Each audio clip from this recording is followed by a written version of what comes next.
Yes, thank you very much, Mr. Boni, for the invitation and for the opportunity for me to give you some insights from the Commission on this. I would like to send the apologies from Anna Herold, who was supposed to be here from the cabinet of Mr. Oettinger. Unfortunately, because of sickness, she could not make it, so I hope that my jumping in here will also help the recovery process. I would first like to thank the speakers who have given their views. I think it was very good to have really an operator here from Norway who gave practical insight of how it is to operate on multiple platforms and to provide the services more or less over all the channels which are available. I think it was a very interesting figure for me to take away, that at the moment this tipping point between efficiency of streaming services via the web and of transmission via satellite or maybe other networks like cable networks would be at the moment 4,500 simultaneous viewers, so this is not a lot. So I think thanks very much for these insights. I would also like to thank Mr. Fell for the insights from the EBU on the practicalities of many of the technological approaches. I will try to cover this a little bit further. I would also like to thank Mr. Kurt for his views and especially for the reference to Mr. Oettinger's speech at the CeBIT, because this would allow me just to refer to the visions of the European Commission in this area. So the overall vision is, and this would be the context also for our more particular discussion on UHDTV and on broadcast transmission networks tonight, the overall vision that everyone should enjoy adequate connectivity to fully benefit from digital opportunities and from the digital single market. The adequate level of connectivity is a European gigabit society by 2025, and it will be based on three pillars. Firstly, gigabit connectivity for socio-economic drivers. Secondly, future-proof ubiquitous connectivity to support all forms of mobility. And thirdly, improved connectivity in rural areas. All this has already been mentioned and will be very important also in the context of providing audiovisual content in the various areas. I would like to focus on 3 points tonight. First question would be, how can we make sure that users can have access to high quality content on any device, anytime, and no matter where they are in the EU? Second point would be, what would be the role of hybrid broadcast broadband networks in this context? And then I would also cover, of course, the particular actions of the EU Commission to do more to ease the bottlenecks caused by video content currently.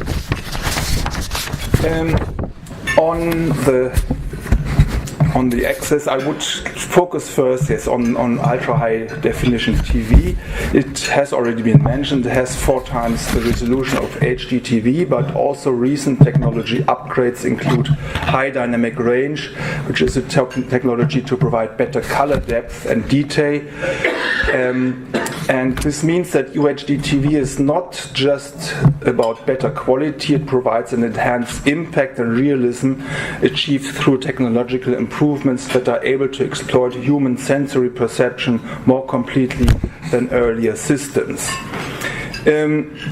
Terrestrial television has inherent capacity limitations when it comes to UHDTV transmission due to spectrum requirements and regarding the number of channels in advanced data-hungry video formats. And this would mean that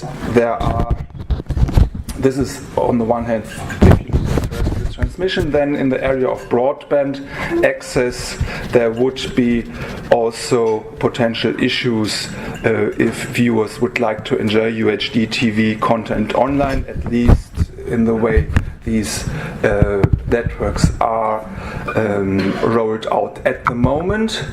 So the idea of traffic offloading from the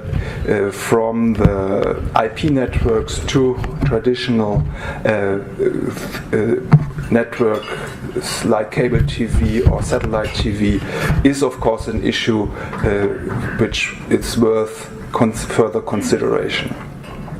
And also because of these issues, both in the broadband area and in the terrestrial area, there are clear merits of cable and satellite broadcast transmission of UHDTV content. And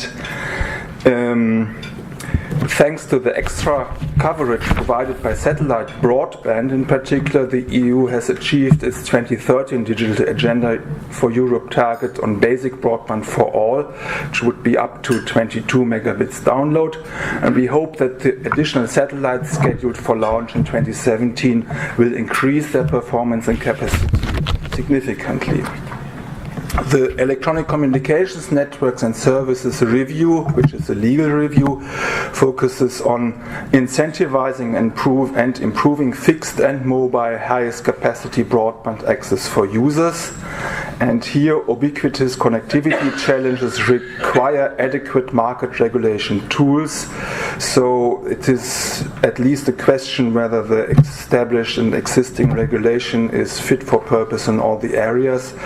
And the current regulatory tools have been designed in 2009, and it has to be checked if they are still the most adequate to capture the complicated reality of today and tomorrow's exercise in which we are in.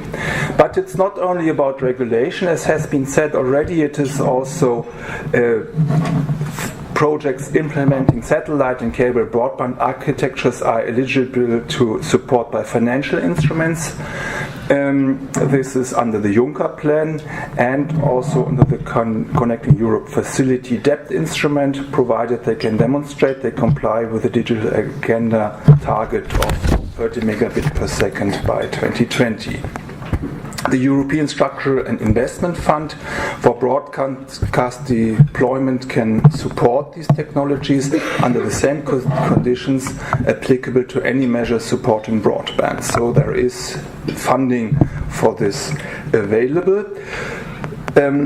Provided these conditions are met, also demand-side measures like vouchers targeting the most excluded populations could be considered to cover one-off costs that are borne by users. And then also for the sake of applying European state aid rules, so this would be state aid mainly at national level, current performance of satellite access solutions are usually considered by DG Comp as a basic broadband solution, and in such cases the usual requirements apply, so we are checking for this also in the context of European state aid rules. Now I would like to focus a little bit more on this concept of hybrid broadcast broadband networks, which has already been a little bit explained by Simon, and what this role could be in this context. So there's considerable development regarding service integration at the device level. This has already been mentioned. The market success and wide industry support of HDTV is one prominent example, but of course there are also other technological solutions for hybrid television transmission. The wide choice of CE equipment with substantial storage capacity is another important development hybrid solutions can build upon. In particular, I would like to draw your attention to an ongoing independent study commissioned by DG Connect looking at connected TV and in particular at research needs in this area. Please feel free to contact me in case you would be interested in more detailed information on that. I think that would be an interesting area, at least to highlight long-term needs in this area as regards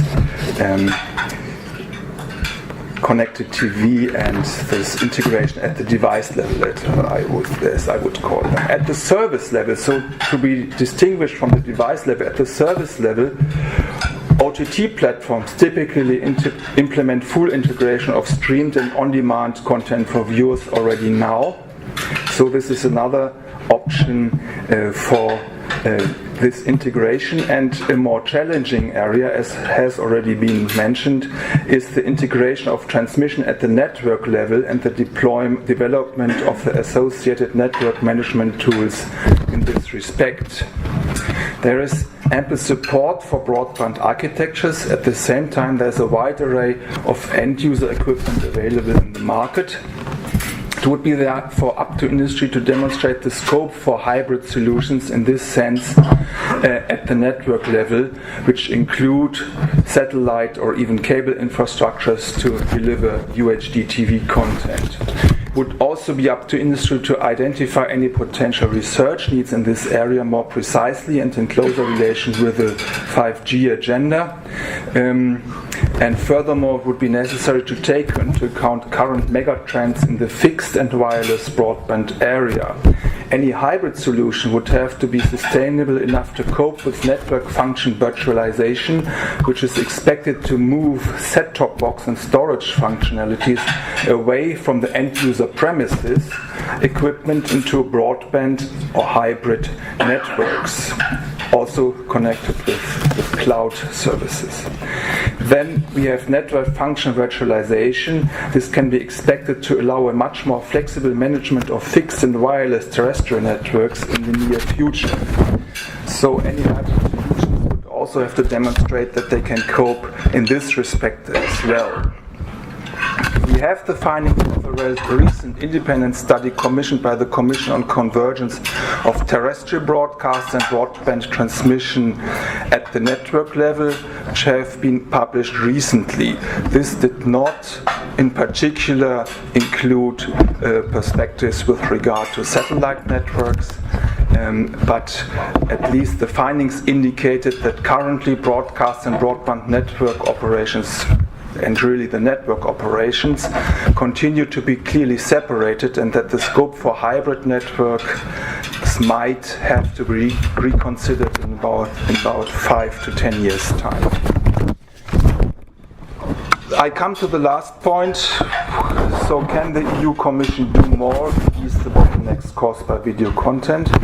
I have touched upon already the EC action, European Commission action in the area of the ECNS review, so of the framework review in the area of EU-level financial instruments and state aid policy. In the review context, I should add that we have to find ways to streamline technical harmonization process with regard to spectrum, which is currently extremely resource and time consuming. We have to render it more efficient and objective. In the wider context of the Digital Single Market Initiative, we will also address other bottlenecks relevant for video content in the area of copyright, of content portability, of geo-blocking.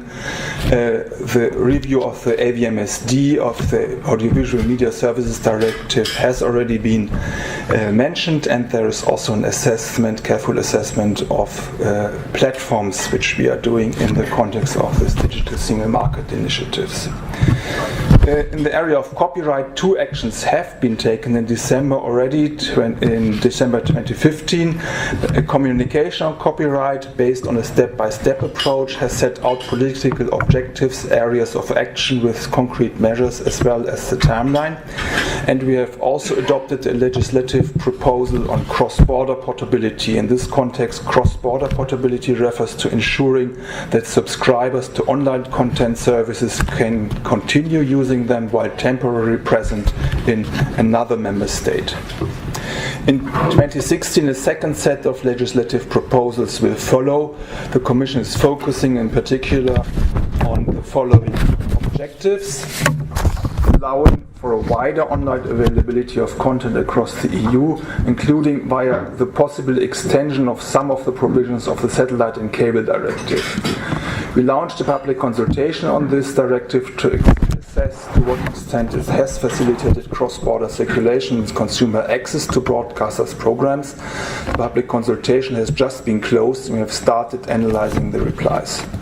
Achieving a well-functioning copyright marketplace, for example, as regards the role of online intermediaries when they distribute copyright-protected content. So I think this is more or less the broader picture of the Digital Single Market Initiative. Let me just mention another area which has been touched upon by previous speakers. This is we are of course also looking at the must carry rules and at the EPG regulation, which is included in the current mission regulatory framework, and also in the looking at the issue of findability in the area of the Audiovisual Multimedia Services Directive of the REFIT initiative in this area. Of course, it would be at the moment too early to come to conclusions in this area, but this has been covered by a lot of questionnaires, and so this is at least an area we are carefully looking at. With this, I would like to thank you again for your attention, and thanks a lot again to Mr. Boni for the invitation.